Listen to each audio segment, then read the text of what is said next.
96 करोड़ तीर्थ श्री गोदावरी के तट पर निवास करते हैं।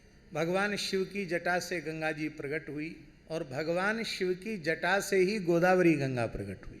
गंगा जी ने, भागीरथी गंगा ने प्रकट होकर के उत्तर दिशा में प्रकट हुई और पूरे पूर्वी भारत को धन्य करती हुई फिर पूर्व समुद्र में जाकर समाहित हो गई। तो पूरा दक्षिण भारत व्याकुल था, गंगा जी ने हमारे ऊपर कृपा क्यों नहीं की? तो महर्षि गौतम के माध्यम से भगवान शिव उपासना से संतुष्ट हुए और उन्होंने अपनी जटा से गंगा जी की एक धारा गौतम ऋषि के लिए प्रकट की कि हे गौतमी गोदावरी गंगा। इनको इसलिए पुराणों में दक्षिण गंगा कहा गया। उत्तर गंगा भागीरथी गंगा और ये दक्षिण गंगा गौतमी गंगा।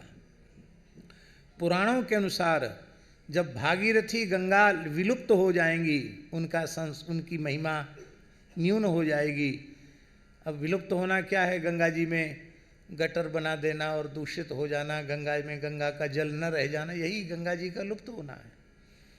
उस काल में भी चाहे जितना कराल कलिकाल आ जाए, गोदावरी गंगा की महिमा पुराणों के अनुसार कभी कम नहीं होगी। प्राचीन काल में गोदावरी परिक्रमा प्रायः सभी विरक्त संत करते थे और आपको सुनकर आश्चर्य होगा, 12 वर्ष 12 दिन में गोदावरी की परिक्रमा होती थी। कितने दिन में महाराज जी?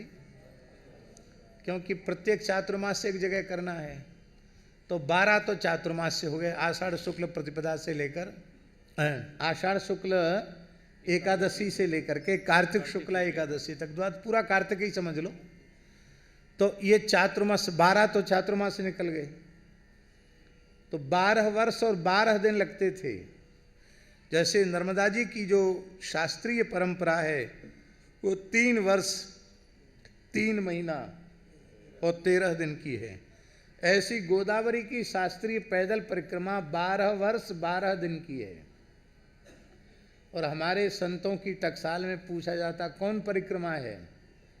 विरक्त संतों की टकसाल में तो कहते गोदावरी परिक्रमा है।